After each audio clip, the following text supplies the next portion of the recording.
So I'd like to tell you about 5 mistakes most landlords make. 5 common mistakes landlords make. Do you know what they are?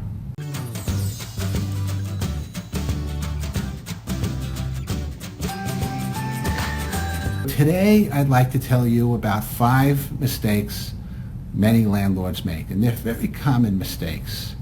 Can you think of any?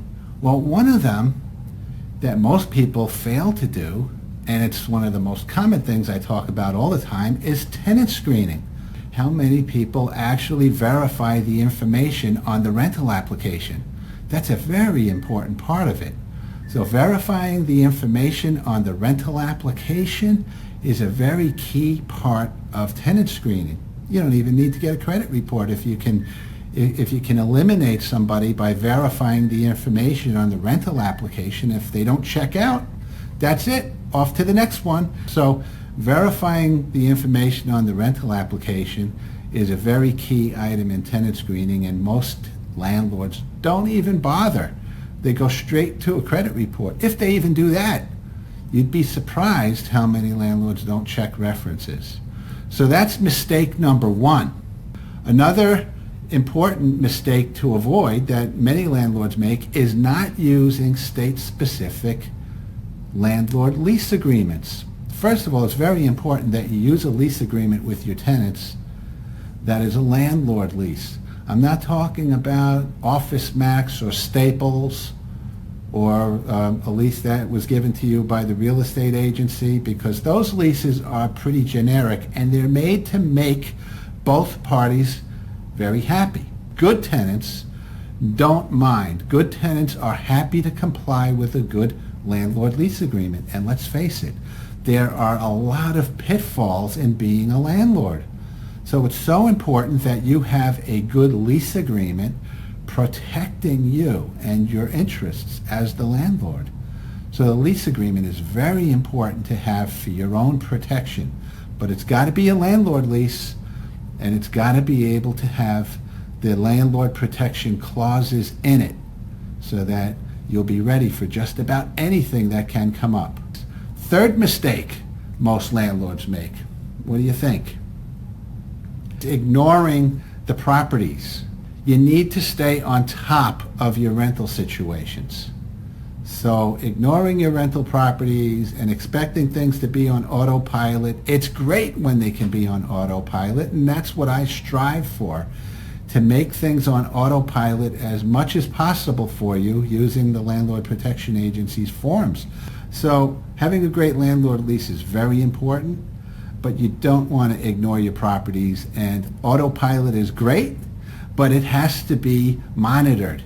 Jump on those late fees. If someone pays late, send out those late notices. All that stuff is very important to maintaining a good rental situation.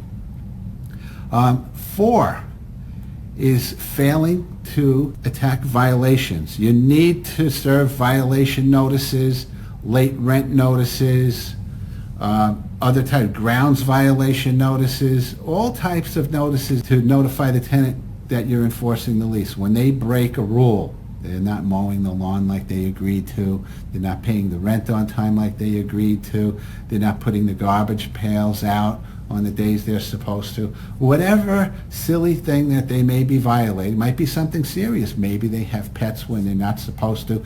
Maybe they're smoking when they're not supposed to. We've got all the notices for these things, but you need to be on top of these things. If a complaint comes in about your tenant, or if you notice they're doing something wrong, you need to send them a notice. That's what management is all about. You need to manage your properties so that you keep them at peak efficiency with good tenants staying on track, following the rules of the lease agreement is very important. And then number 5, another common mistake landlords make and real estate investors make is over-leveraging the property. I don't know, I've made this mistake in the past. I know a lot of landlords who are in a negative cash flow position because they've over-leveraged and borrowed too much money against the property. And that's not good, because when you're renting to people who are not paying enough money to cover your expenses on the property, you're always behind the 8 ball, and it's a tough situation. And many landlords who do that are unable to keep up on important maintenance and important repairs, or maybe replacing a roof or whatever it might be when it runs into money. So when you buy rental property, be careful not to over leverage. Be careful to go ahead and do your research and make sure the rents in the area are enough to cover the kind of payments that you're going to be taking on the rental property. Do that first. Talk to other landlords in the area.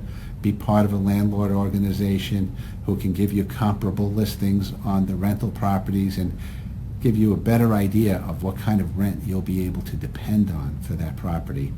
So there you have it. Those are the mistakes that landlords make, 5 of them, and there are so many more. If you ever want to take a look at the 6 biggest landlord traps on my website, the Landlord Protection Agency, look up the 6 biggest landlord traps. It's on the article section of the homepage. That's the LPA.com.